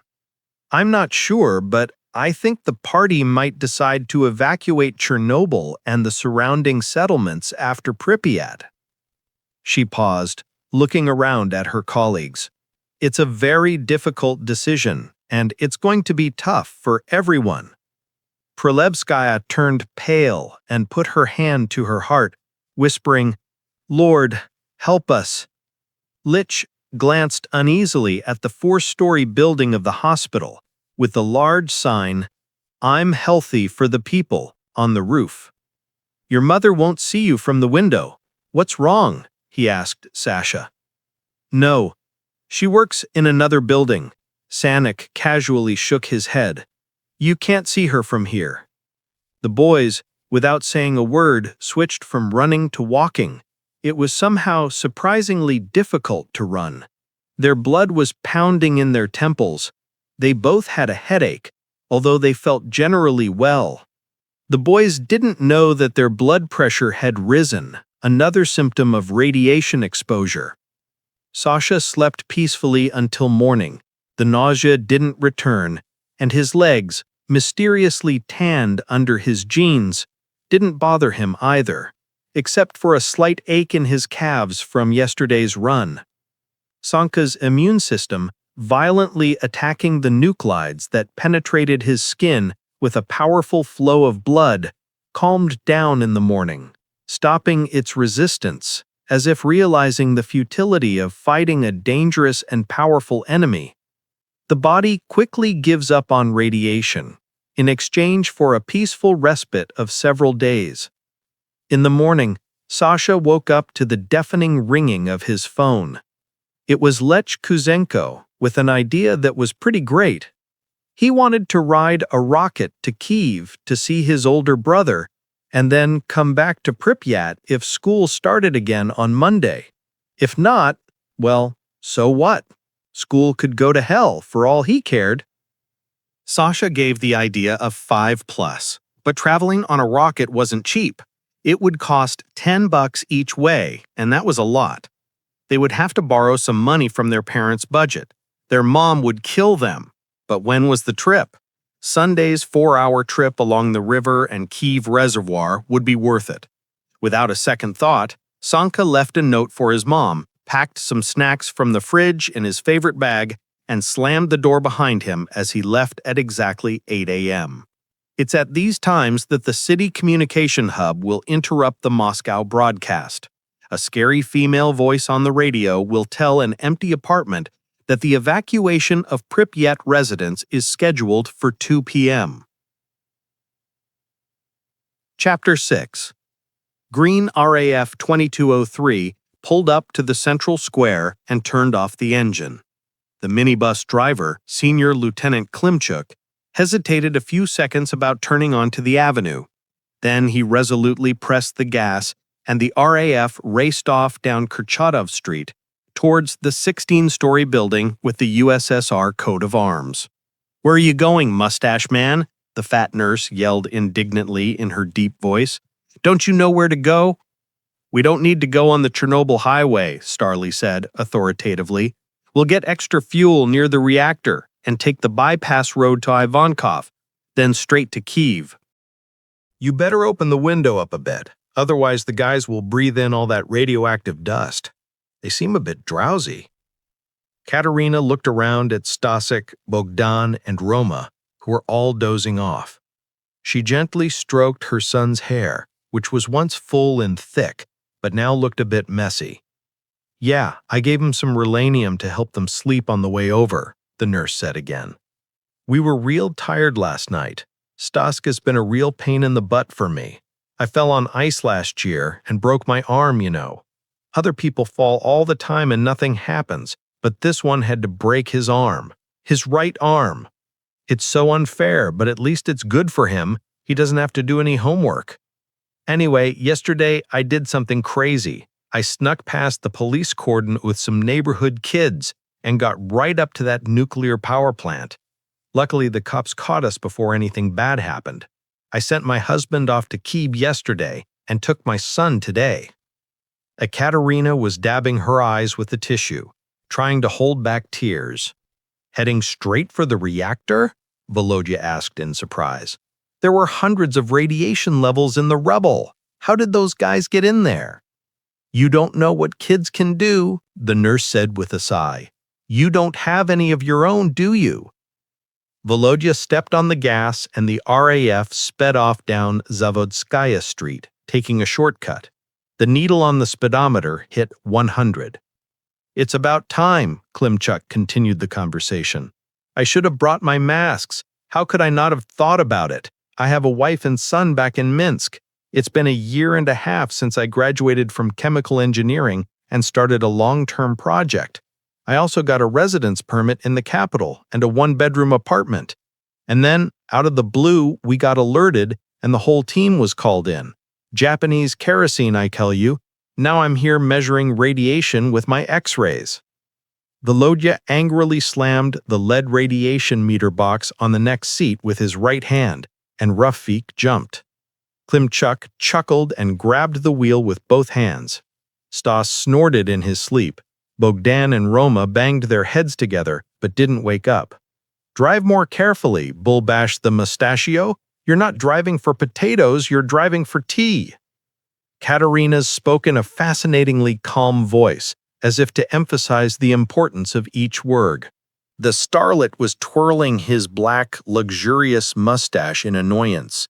"The sooner we get out of this area, the better," he said. "You have some beautiful places here, forest, steppe, pine trees, lakes, and rivers, and the fishing must be great. I can't believe a person hasn't lived here for 20,000 years." Klimchuk noticed in the mirror that Yekaterina's face had turned pale. She gasped and held her heart. Klimchuk mentally scolded himself for saying that. "Half-life of uranium and plutonium is 24,000 years, Volodya said apologetically. "In the future, our descendants will find Pripyat like they found Pompeii." Without a word, the nurse grabbed the first aid kit. There was a bad smell of valerian in the room. Rafik, the green car, gently came to a stop at a three-way intersection. Klimchuk, in the driver's seat, turned around and looked sympathetically at Yekaterina, the plump blonde. He also looked at the two boys, who were sleeping soundly. He reached for the first aid kit. "Give me some too," Starley said, taking a deep breath. The rocket, with its siren blaring, famously turned around on the backwater of the Yanovsky. Locals call the lake the Old Man. In ancient times, it was the old bed of the Pripyat River, as old as Kievan Rus. Back then, maybe during the reign of Prince Vladimir, impenetrable forests were here, with wild boars roaming freely. Ducks and herons, undeterred by people, were found in the swamps and marshes, and in the many rivers of Pelagia, tributaries of the mighty Dnieper, large catfish and pike swam, undisturbed by anyone to catch them. And then the riverbed of the Pripyat moved north, and the once flowing old river turned into a little canal overgrown with weeds. In the 70s, after they founded the town of Pripyat, they dug canals to connect the canal to the river, and the brown water from the old Pripyat flooded the newly deepened canal. The town got a great sandy beach, a harbor, and a river port. In the harbor, 3 big cranes unloaded boats full of building materials for the nuclear plant. Motorboats and hydrofoils sometimes docked at the pier, and in the summer, lots of people swam in the canal, which was like a lake. Before that, the outskirts were empty, but now they were a popular vacation spot for people from the growing nuclear city. In the 80s, there was a cafe called Pripyat near the train station. It was known for its delicious, best ice cream in town. There were 3 soda machines and a big yellow barrel of kvass next to it, like in all Soviet cities. Kvass was real, made from bread, yeast, and sugar. It cost 3 kopek per glass and was always cold, even in the summer heat. That's why soda from the machines wasn't very popular. There was an old lady sitting at the kvass barrel, always looking down on everyone. She was like a part of the place. Over the years, she and the barrel became a fixture. Every summer, she would take coppers and wave her arms at kids who dared climb onto the counter without waiting in line, scaring away wasps. She hated kids, wasps, and kvass for being cheap. She used to sell tasteless beer in barrels diluted with water, and it made her a lot of money back then. But with beer, things started to get a bit weird under Mikhail Sergeyevich.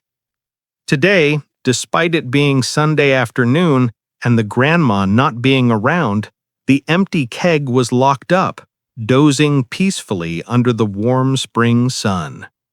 But the soda machines were still running, and guess what? There was a glass waiting on each counter. That's rare because usually the glasses disappear without a trace every night. Local fishing and drinking enthusiasts are classy folks who can't drink port straight from the bottle. Leg gently tapped the upside-down cup, and the counter obediently sprayed a sparkling glass with a fountain of water. "Which syrup you want?" Lek asked Sanka, with a hint of sarcasm. "Lemon, pear, or orange?" It was a running joke in the area that Soviet vending machines only had 2 options for syrup, either 3 kopek syrup or 1 kopek without syrup. Sometimes the machine would run out of syrup before the water, and it would cheekily serve you with just plain soda for 2 kopecks less than the price. Sasha was tapping his foot impatiently while waiting in line for their drinks. "Come on, Lek, let's grab our drinks and get going." But Lesh wasn't so keen. "No, man, this rocket always has a long line," he replied. "Let's wait for the meteor and get some good seats on the bottom floor instead." Sasha agreed, and after getting their sodas, they rushed to the ticket window at the river station. "2 tickets for the rocket to Kiev," Sasha yelled through the window to the cashier. A plump lady behind the counter, who Sasha had wanted to call Auntie, looked up from her paperwork. "What's with all the yelling in the morning, young man?" she grumbled. "It's only 9:30. Sasha handed the cashier the red bill with a sad face. You know, the Soviet 10-ruble note. He waved the blue tickets in Leshka's face. That's 4 rubles and 95 kopecks. What the heck is that? Leshka yelled indignantly. It's only 4.45. Impolitely, Sasha asked, Are you stupid, Lesh? Lesh persisted, Just learn to count. 2 tickets are 90 kopecks. Half of that is 45, plus 4 rubles. 4.45, that's it. Shouting at the whole train station, Sasha shouted, So add 4 more rubles and 50 kopecks to the 45 kopecks change, math genius. They traded punches and went outside to continue arguing furiously. They walked down the 4 flights of stairs to the pier, arguing the whole way. The rocket, full of people, left the landing stage with a long siren and quickly gained speed, switching to cruise mode. Powerful waves rocked the dock, and after a few minutes, everything went quiet. The dock, the embankment, and the beach were all empty. The sand of Pripyat was shining brightly in the sun, and it was getting really hot. Sasha wiped the sweat off his forehead with his sleeve and started explaining some math to his friend again. Yeah, I get it, Lesh said, frustrated. I'll pay you back in Kiev. Sasha raised his hand and said, Wait. A gust of wind blew, bringing an alarmingly loud female voice. There's an unfavorable radiation situation developing. The party and Soviet authorities are taking necessary measures, but to ensure the safety of everyone, especially kids, we need to. A big helicopter came flying over the trees, totally drowning out everything else with its loud propeller noise. It flew really low over this backwater area and landed on a sand plateau, making big whirlpools of radioactive sand in the process. Then the boys watched these little people running around near the helicopter, using shovels to scoop up sand and put it in big bags. There was this guy in a blue uniform leading the whole thing, and General Antoshkin was doing his job for this government commission that academician Legasov had suggested. The commission decided to dump a lot of sand into the burning reactor to control the situation, and they brought in hundreds of tons from the river. That's a stupid and dangerous plan, he exclaimed. If they go ahead with it, air pollution is going to skyrocket. All the teens under Anton, including the boss, will end up in the 6th clinic in Moscow. Tons of radioactive material will contaminate the area around the plant, rain down on Pripyat, and reach Chernobyl. The scientist, however, was faced with a tough choice. If the upcoming rains brought torrents onto an open hot reactor, it would be hard to predict the consequences.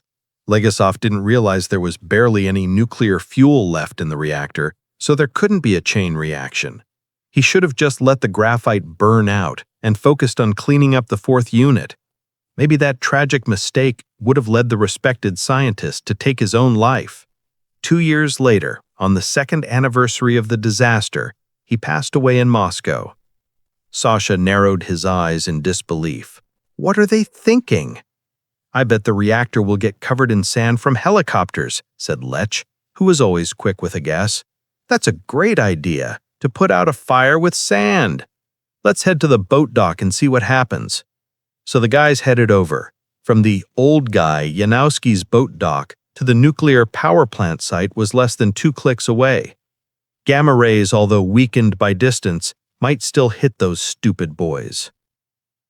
The sleigh was comfortably perched on a flipped Durlumin boat that was hot from the sun. I struggled to get the blue Romanian tomes off. The sneakers had just been right back in the fall, but now they were already tight. I rolled up my jeans to my knees and walked through the shallow water with my bare feet. It's still a bit chilly, Sasha grimaced. You don't really feel it. We should have gone to Semihudskoye Lake, the hardened Lech said indifferently. The water's warmer there. Sasha's friend had already walked a few meters from the shore and dove into the water up to his chest. But he immediately shivered and quickly waded back along the muddy pool bottom. I just got my undies wet for nothing, Lech said angrily as he climbed out of the water. April is not June. He grabbed his jeans and ducked behind a large 4-oar boat lying on its side. only his shaggy head visible from outside. "The girls are coming," Sasha shouted in a loud voice. Lesh didn't even blink. He was used to the kids' jokes. Sanyok looked away, disappointed. "What's with your butt cheeks all red?" Leshka asked in surprise. "Looks like you got sunburned." Lesh climbed out of the boat, zipping up his jeans and throwing his wet underwear on the grass. "When did I get a chance to tan?" Sasha snapped back. "Last night on the rooftop?" Lesh walked closer, bending over the aluminum boat. He ran his finger carefully over the metal, then showed Sanka his finger with dry gray dust on it. "There was that same weird dust on the rooftop yesterday, and you were sitting there, so now you're sitting—" "So what?" the sleigh said, confused. "Wildebeest steering wheels. Maybe it's radiation?" Sasha looked at his older friend for a few seconds, shocked. Then he let out a nervous laugh. "What kind of radiation, Lech? Radiation's rays, and dust's dust." "Or maybe the rays are mixed up with dust?" Leshka suggested, sounding a bit unsure. "Lech, are you crazy?" Sanyok asked for like the 10th time that day and immediately got smacked on the head. Sasha didn't get offended. He wiped his pants down as best he could and washed his hands in some radioactive backwater. He was happy with the result. The jeans looked clean. Chapter 7. A helicopter flew over the lake, sending up a wave. It was so loud it was hard to imagine. General Antoshkin was sitting next to the pilot, and he was angrily shaking his fist at the guys. Then he made a twirling motion by his temple. They were heading towards a nuclear power plant, and the sound of the helicopter quickly faded away. The guys were looking at each other, confused. "Why is the general mad?" Leshka asked, sounding perplexed and instantly quiet. "I don't know," Sasha said, carefully combing out his wind-tousled hair with his fingers. "He says we're idiots." Leshka was looking thoughtfully at the helicopter that was already circling above the nuclear power plant. "I'm thinking, when they start dumping sand into that reactor from up high, all sorts of crap is going to blow into the air. What if the wind carries it to the city and it's radioactive? We should get out of here. If the cafe's still open, we can get some ice cream and forget about the Semihudsky old man. The meteor only leaves at 1 o'clock anyway, and I need to hang out my underwear." Sasha laughed and agreed with him. Lesh may be only 2 years old, but he's not dumb. He knows what that gray dust is on those boats, and he also knows what's going to happen if they keep dumping sandbags into the reactor. If only he could figure out that we need to get out of the city as soon as possible. By the way, at those moments, academician Legasov would prevent a lot of problems. When he learned that Antoshkin's helicopters had already arrived at the station, he would radio the general and forbid them from dumping sand until the city evacuation was finished. Sasha looked around in surprise at the marina and embankment near the cafe on the observation deck. The river station, which was working fine that morning, was closed, and the Pripyat cafe was also closed. There was no one around. Still in disbelief, Sasha approached Lech, who was putting treasuries, I'm not sure what that is, into a vending machine and filling a large bottle with soda. The machine made a loud wheezing sound as it filled the bottle with water or syrup, alternately. "Where is everyone?" Sasha asked again. "Yeah, there are people." Lech gestured towards Kurchatov Street. "People walking, cars driving, and that cafe's closed. Maybe they're doing accounts. We better bet to the lake. My head's hurting again from this heat." They walked across the empty beach and blooming field to Lake Semihotsky Starik, away from the city and nuclear power station. Somewhere in Sanka's mind, a thought about the unusual quiet in the field flashed. The bees, bumblebees, and other buzzing creatures had all disappeared somewhere. So, Sanka's mom, being all worried, heard about the city evacuation and rushed home. She read the note and sighed with relief, thinking her son was in Kyiv already. She called Lyokha's mom, and they gossiped about how their boys were so clueless. They both knew there was no way to contact them from the woods, so they exchanged contact info with Kyiv relatives and hoped to meet up the next day. It was a crazy misunderstanding, but in those days, cell phones weren't really a thing yet. The hooligans had a great time. They first sank some boats at the marina, then ran screaming through the shallows, splashing up cold water. Then they grabbed some sandwiches with boiled sausages, washed down with sweet water warmed up in a flask. And finally, exhausted, they sprawled out on the white sand by the river and promptly dozed off, lulled by the sound of reeds rustling and the fresh breeze from the semi-hud ski lakes. "Sasha, wake up!" A young girl's voice rang out like a silver bell in Sanka's ear. "We can't be here!" Sashak opened his eyes slowly and jumped to his feet, his heavy head spinning. He saw a girl in a flowery dress and a long red skirt with a blue periwinkle wreath in her hair. She smiled sadly. "You can't be here," she said softly. "Wake up your friend and go." Sashak, still half asleep, hid behind a tree. He pulled on his jeans, blushing. "Who are you? Where am I?" he asked. The girl, Pripyat, explained that almost everyone had left the city. "Go to the marina and leave," she urged. Sanyok laughed. "Where did everyone go? What's Pripyat?" The girl was getting frustrated. She wrinkled her face in annoyance. Her blue eyes suddenly went blank. Deep lines appeared on her cheeks and forehead. The flowers in her wreath started to wither and crumble. "Go away," an old woman's hoarse voice said. "Leave, you kids, or you'll be stuck here forever." An old woman with gray hair and wearing sackcloth looked at Sashak with blank eyes. She raised a shaking hand and pointed a long, bony finger at her. Sashak screamed, stumbled over Lech, who was sleeping on the sand, and fell. Lech woke up with a start and looked at Sashak in confusion. What happened? Was he bitten by a snake or something? "There was a girl here," Sashak screamed in panic. "Grandma's crazy. She said everyone had gone and we should leave." Lech stared at his frightened friend for a few seconds. Then he looked around and laughed nervously. "I think your mind is fried. Go wash your face with some cold water." Finally, Sashak kicked off his shoes, grabbed his leather bag, and, without saying a word, dashed off towards the city. Lech, thinking for a second, ran after his buddy, putting on a shirt as he went.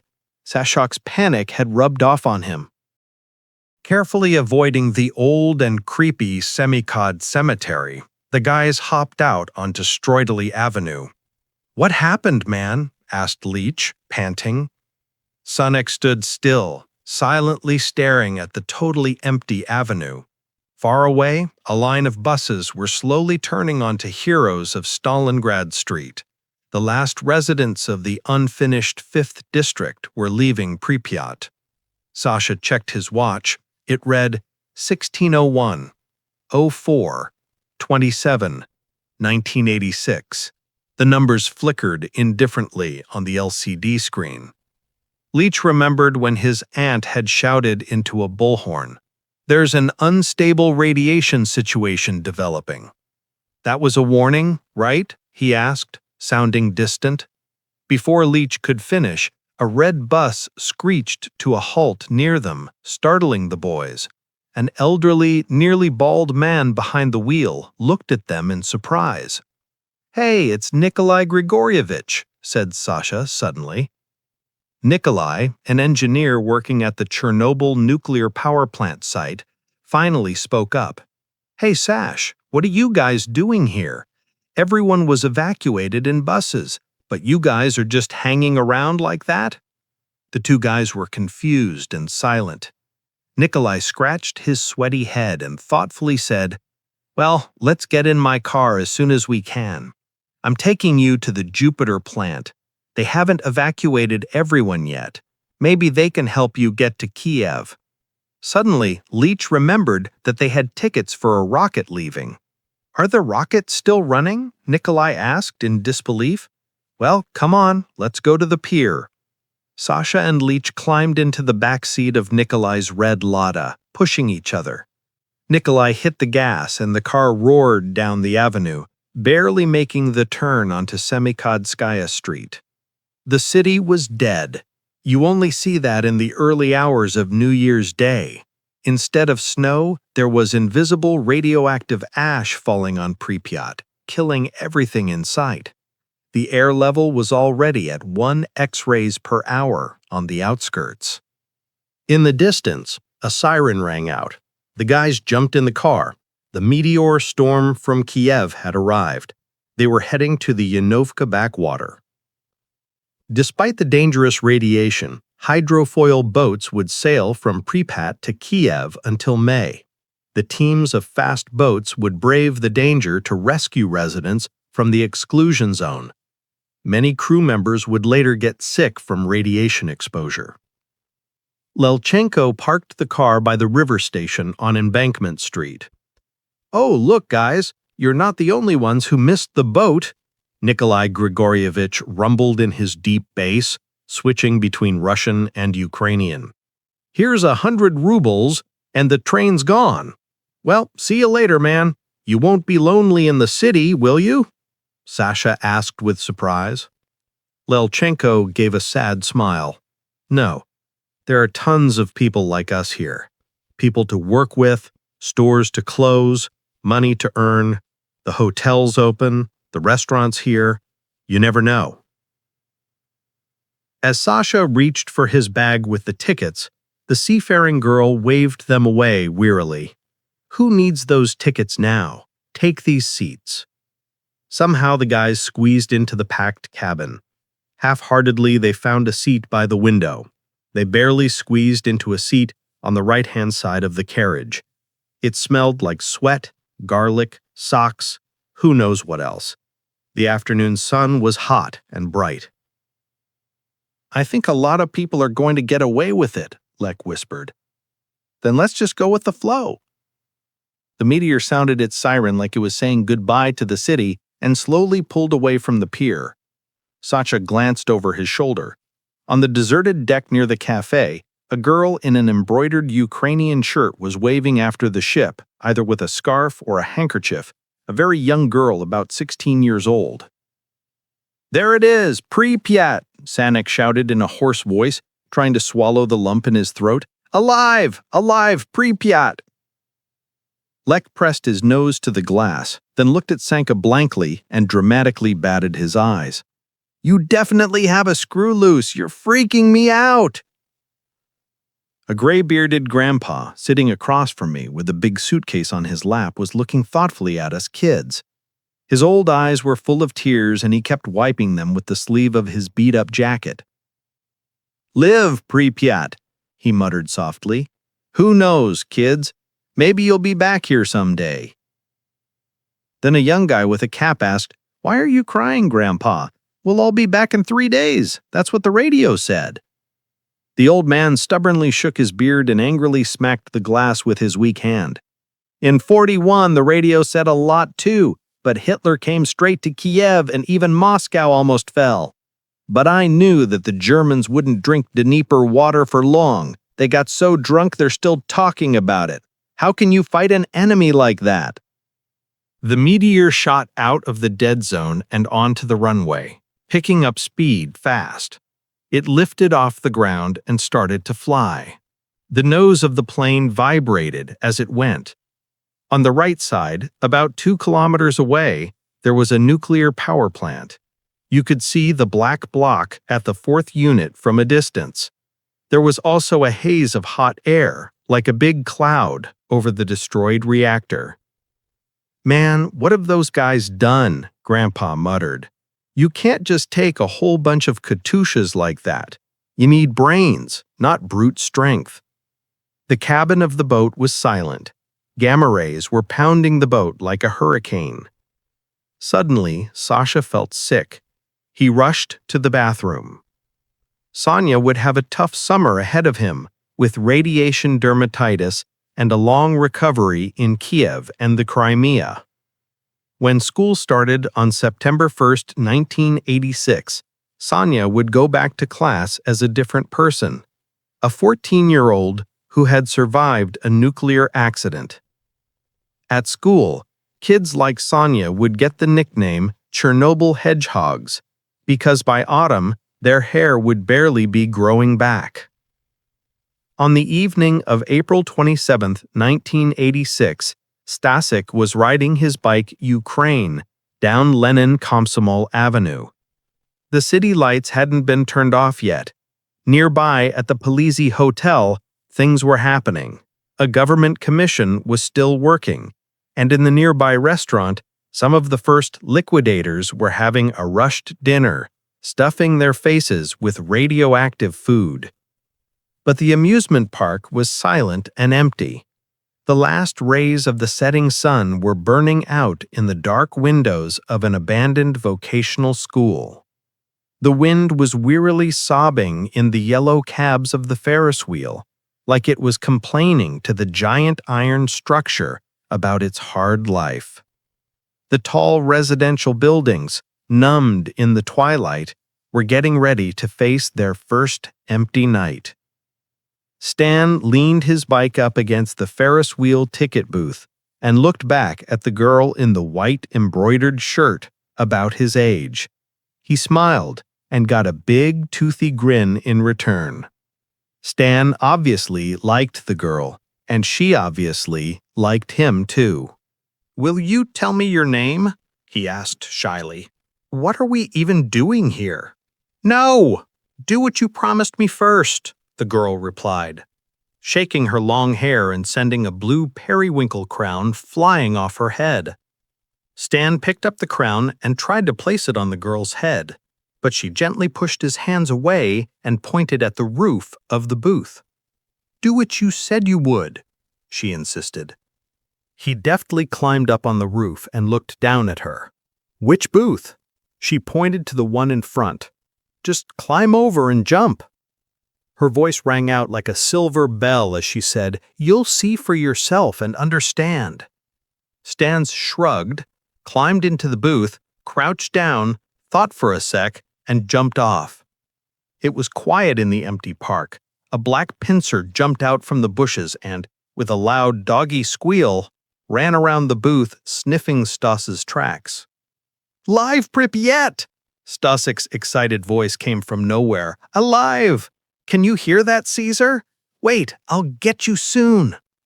The dog barked loudly, put its paws on the booth, scratching the metal with its sharp nails impatiently. The Ferris wheel creaked, swayed, and Stas's sneakers thumped against the ticket booth roof. Stas jumped lightly to the ground and crouched again. The dog barking was unbelievable. Caesar jumped on his owner's lap. "Where's the girl?" Stas asked Caesar, in surprise, looking around. "Woof!" the dog barked happily, licking the boy's sunburned cheek. Stasik woke up. An old man with black hair and a white lab coat let out a sigh of relief and patted the boy's spiky head. He checked the IV line. "You scared us there, buddy," Leonid Petrovich said quietly. "It took us 3 tries to get your heart started. You can't die yet. Wait until you're 80. What are you looking at?" Stas turned his head in confusion. Bogdan and Roma were sleeping peacefully on their beds. A ray of sunlight crawled across Stas's face and stopped on his nose. He sneezed and closed his eyes. "Where's the girl?" Stas asked.